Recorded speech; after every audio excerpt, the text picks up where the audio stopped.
As would Muhammad Isiakham say, may his beautiful soul rest in peace, a society without art, without culture is a dead society. And I hope that we're still alive. Dear viewers, I hope you're doing well.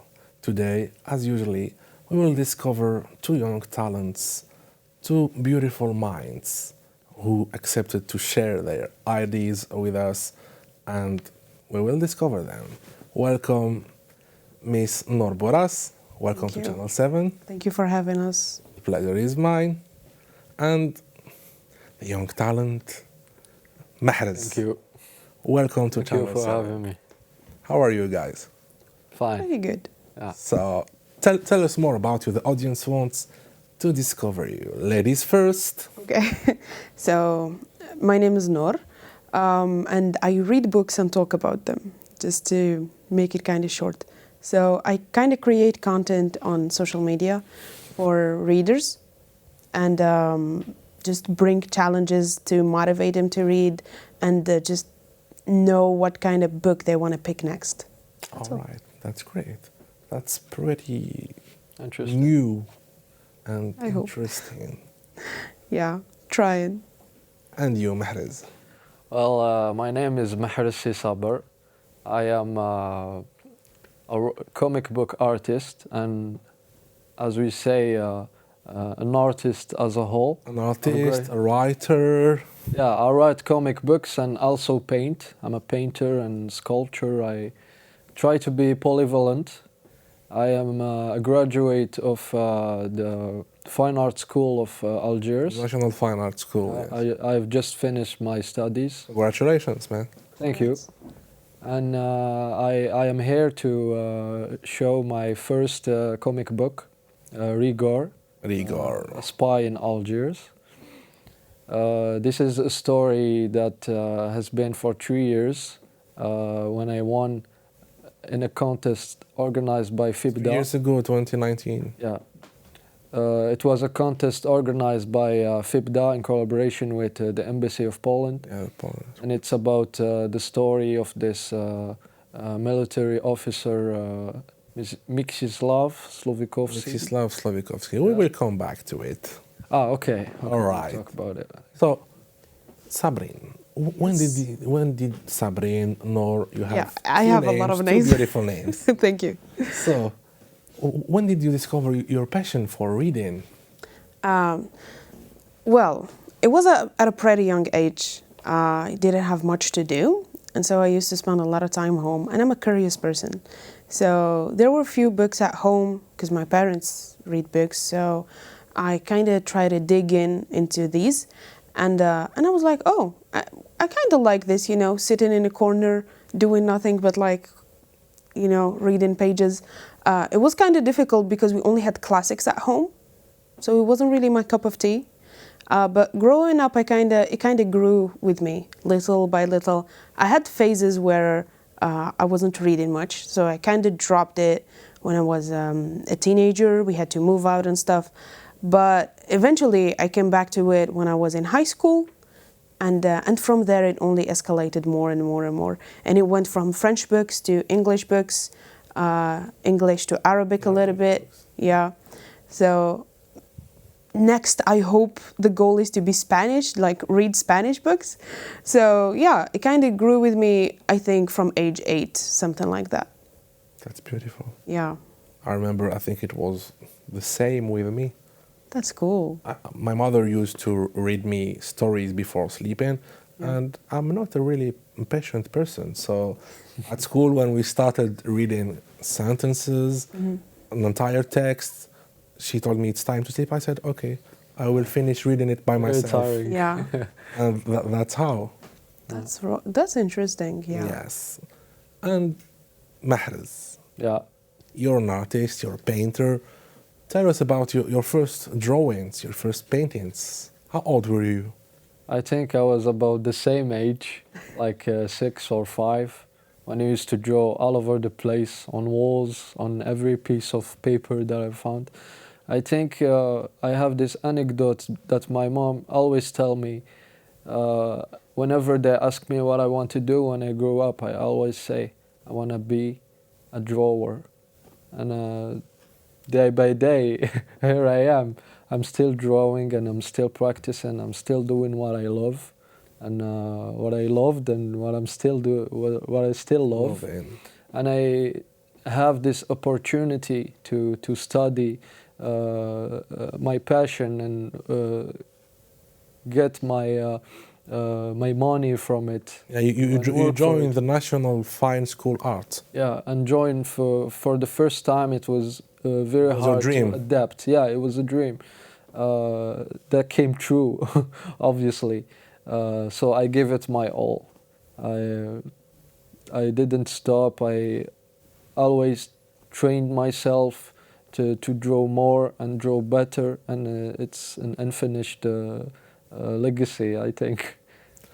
And art pushed you thinking on human values. Of course. Art is a very important medium in society as a whole, because if we didn't have someone who expresses the feelings or the ideas of the society, who would express them? Exactly. We would express them in an angry, violent way if we didn't have art. The artist has this power, this influence to take something negative and brings aesthetic value to it. So when we see a negative idea or a negative you have to emotion, bring out of it the best emotion. part. Exactly. When we see a negative emotion, the artists make it aesthetic for us to accept it and comprehend it.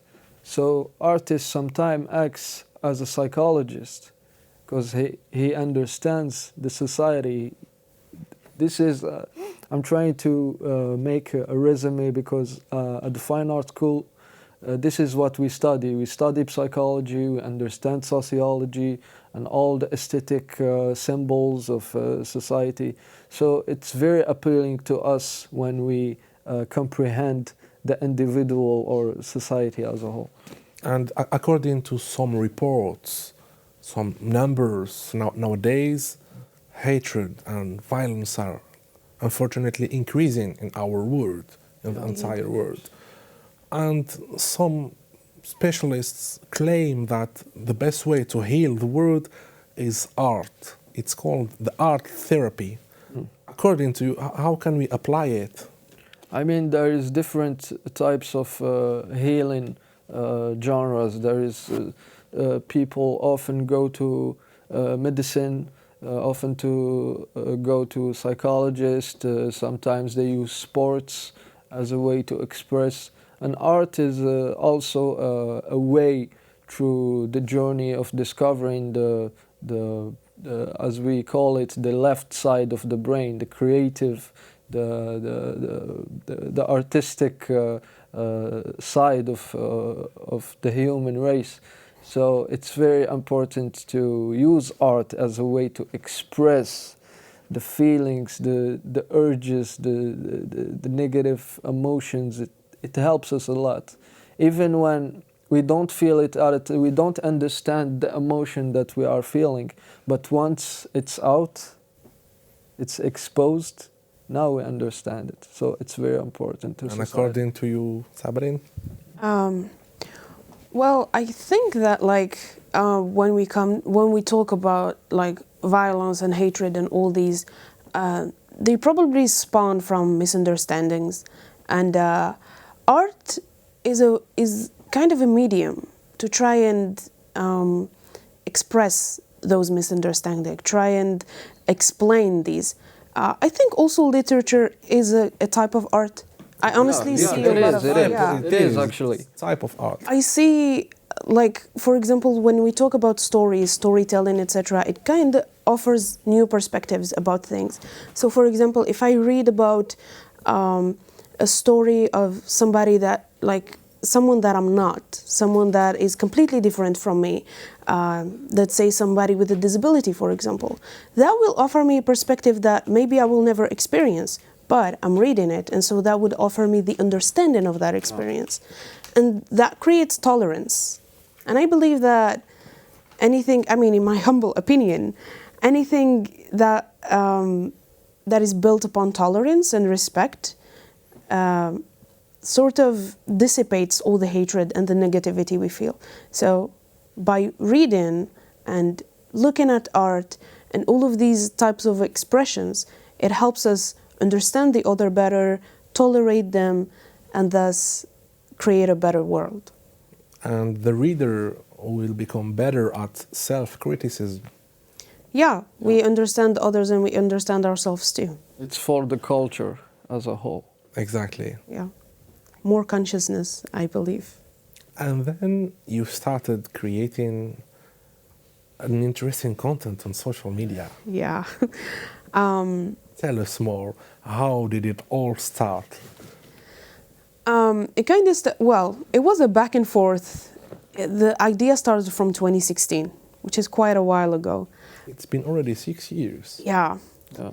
Time flies. Time flies indeed. So at first I just wanted to share the books I read because I could see the value, especially in fiction. And I had a lot of people around me who would say, you know, it's a waste of time. You should read nonfiction, self-help and self-dev and psychology. And I'm like, but there is all of it in fiction as well. So I wanted to kind of advocate for fiction books. Which kind of fiction, for example? All types of fiction. Anything that, for example, when people read Sherlock, it's fiction. Yes. Agatha Christie. Yeah, books. Agatha Christie, it's fiction. But it spawns from some truth. And so in every fiction that we read, there is this part of the human. There is this part of the truth. Even in that we can fantasy, read. there is a part of Yeah, history, even in fantasy. For example, in the universe of Tolkien, Yeah. Lord of the Rings. It's Yeah. fiction, it's fantasy, fictional creatures, but there is a part of truth, of history. It has folklore, like Irish folklore and English folklore. Exactly. It has, basically it's a war, which was what was happening at the time with the Second World And War. And all I of this. noticed also that there are a lot of, let's say, inspiration from other cultures. Yeah. For example, the continent of Aman, it's a safe continent, and in Arabic it's Bar al-Aman. Yeah. Yeah. It's just an example. There are a lot of things like that. Yeah, many things spawn from the truth. And so fiction is just another way of portraying it. Exactly. Yeah. And then you decided to... Yeah, and then I decided to kind of, I was testing. So it was videos and pictures mostly, but I didn't want to, with graphics. And I wanted to make something simple that would make me feel at ease, so comfortable when Easier creating things are the content. best. Yeah, and at the same time it brings value. So in 2021, I started making videos on a more regular basis, and 2022 I decided that I would bring challenges because a lot of people struggled with reading. Not essentially the book they pick, but reading, the act of reading. They were like, I don't have time, I'm really lazy, you know, I don't have the motivation. A lot of people come to me and they tell me that. And I was like, okay, we're gonna try to find something that is not restrictive and that will bring that motivation to people. And so we started with monthly challenges, a weekly book club that is not so weekly because I kind of missed this week's session, but we try to do it every week. And it was a little bit for everyone, you know. So, yeah. Videos on social media. Yeah. Mostly Instagram and TikTok. I have yet to go to YouTube, so that's an ongoing project. But yeah, mostly it's on Instagram and TikTok. Face to the camera, so it's very plain and simple for me. It's just me speaking to the camera and trying to motivate people, telling them about a book. So it's either a book review or a book list or a challenge, an announcement of a challenge, etc. And you have people interacting in the comments. A lot of teenagers come to me in the direct messages and they tell me, you're motivating us to read a book. And do they ask you for help to understand the book or to find a book? Yeah, sometimes it's mostly about either there are two types of teenagers, I would say. Some of them ask me for recommendations because they can't find a book, and most people recommend them classics. But nowadays they don't want classics. They want something more fresh, and they want something their age. They don't want something very mature. And so I try to kind of recommend something that is like decent for teenagers and that is also fast-paced. And the other type is mostly about like how they can,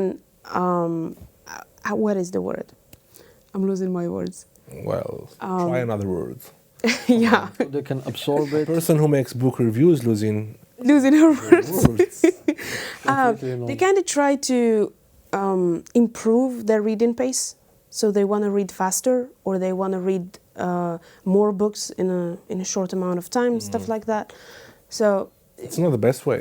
it's not the best way, but some people try to achieve that. I mean, I tried to do fast reading for some time, and I understood that it's not my thing. But some people, it's the case for some people. Yes. Yeah.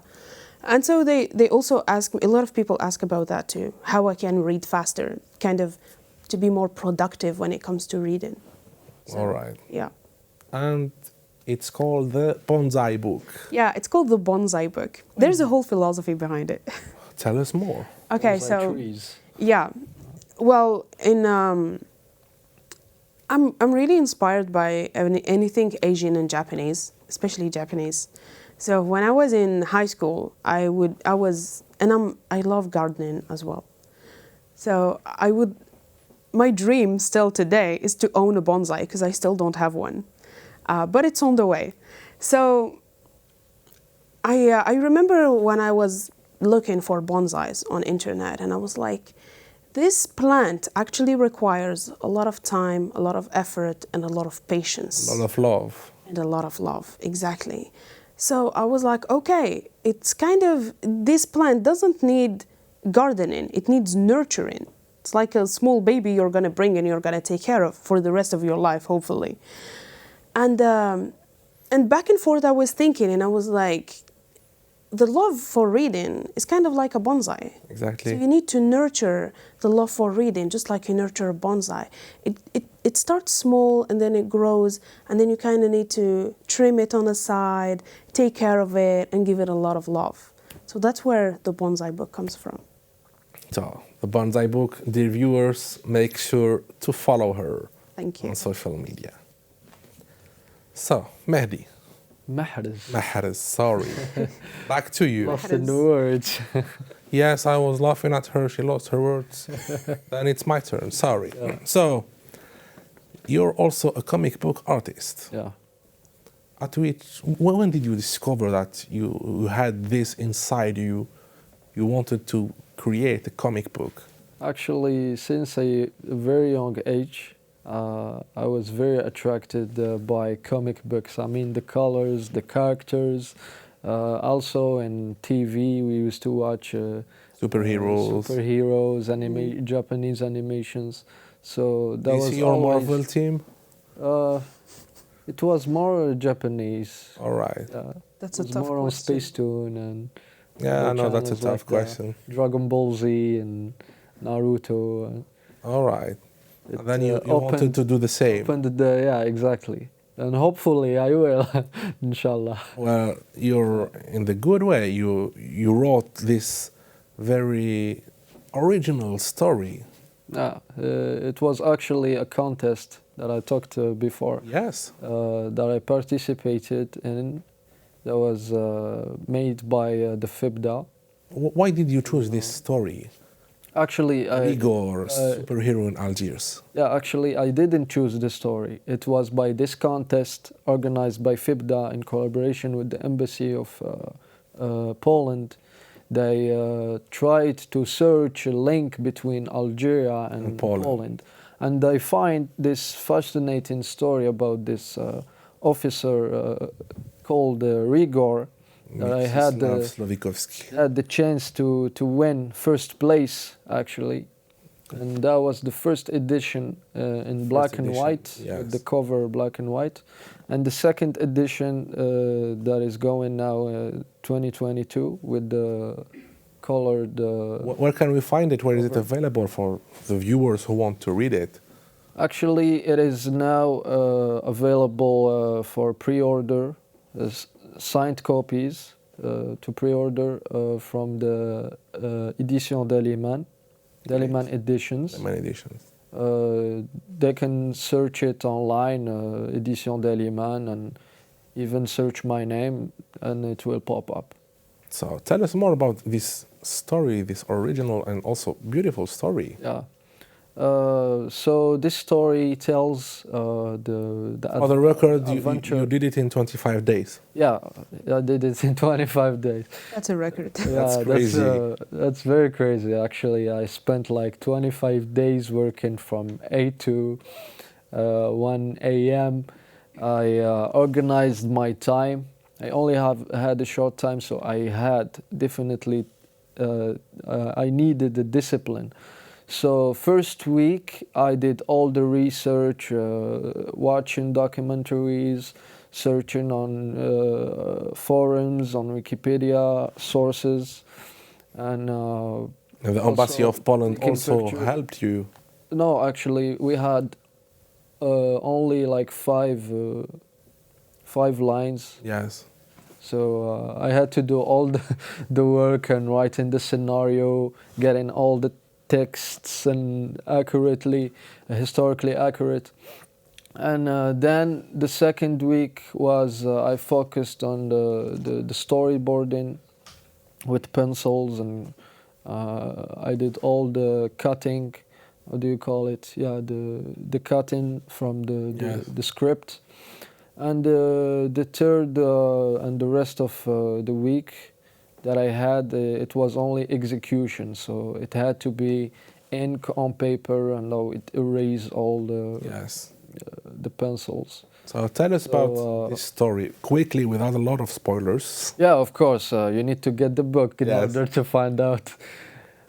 So the story is about a spy. Yeah. Actually, it's a real, true story that really happened in the Second War, the Second World War. Yes. So in 1941, this spy Rigor came to Algiers. Rigor was his secret identity. Yeah, it was his code name, Code name.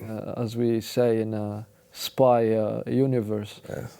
So he used this name, and he came in Algiers. He created an intelligence cell called Agency Africa, and through this he created many other cells in North Africa, and many people worked for him. Algerians worked for him. Even Algerians worked for him.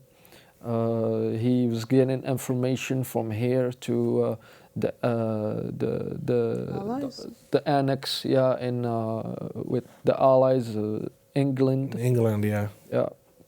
So, and thanks to his efforts and many he risked his life for this. He was kind of a prequel for the Operation Torch. Yeah, exactly. So thanks to him, the Operation Torch happened in 1942, November. Allies came to North Africa. Yeah, the Allies landed in North Africa, Algiers and Oran. Yes. It was like 100,000 men and 300 battle war boats.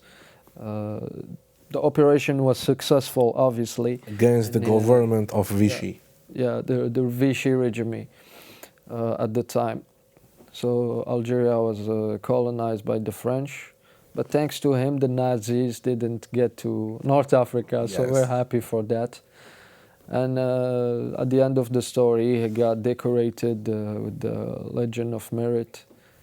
And you need to buy the book in order to get the details. Buy the book, you will get the details. I actually try to draw it as a romantic here. way to get like the Algerian touch, exactly. So I created this map or this kind of walkthrough from the port of Algeria till the place of martyrs. Well, now we're waiting for your review. Oh yeah, I Yeah. definitely want to read it. It's very intriguing. I love spy stories, so So do I. yeah. Welcome to My stories and this period of history, World War II, It's one of my favorite. It's always interesting to have historical events. Yes. Especially that is a story very, very not well known. Yeah. And as Algerians, even though it's not a story of an Algerian man, it needs to be interesting for us. It's a part of our history that we need to know. We need to know, we need to promote. Exactly. And to be proud of. Yeah. And Indeed. you also worked as a decorator and a storyboarder in cinema. Yeah, Especially I've worked in the new movie. many films as a set decorator and accessories making. You work on the new movie, The Last Queen, Yeah, الآخرة. with Damia Honouri And and Adila Adila bin Demirat. I had such a chance and a pleasure to work with them. Very creative. We were very waiting for this movie professional. for many years. Yeah, it was from 2019 till 2021, and obviously it is. Could you explain, please, to the viewers what's the storyboarding? Explain, yeah, of course. So the storyboarding is like taking the script of a movie or a commercial, and you turn it into drawings. You paintings. convert every scene to a drawing. So for the producer, when The he's shooting going of the to movie will be easier. exactly easier for all the team, not Yes. just the cameraman, but also the decorator or the set decorator. So it's a very important job in cinema as a whole. That's really great. Yeah. So, guys, thank you for being with us. Thank you for coming. hosting us. Thank you for It us. was really amazing. And I hope you will go further, always further. We hope so too. Thank you for being with us. Thank Dear you for having viewers, remember, every day, try at least to hear a beautiful song, to read a good poem, to see a fine picture, and if possible, speak beautiful words. Thank you for being with us, and next time we will discover other beautiful minds. See you soon.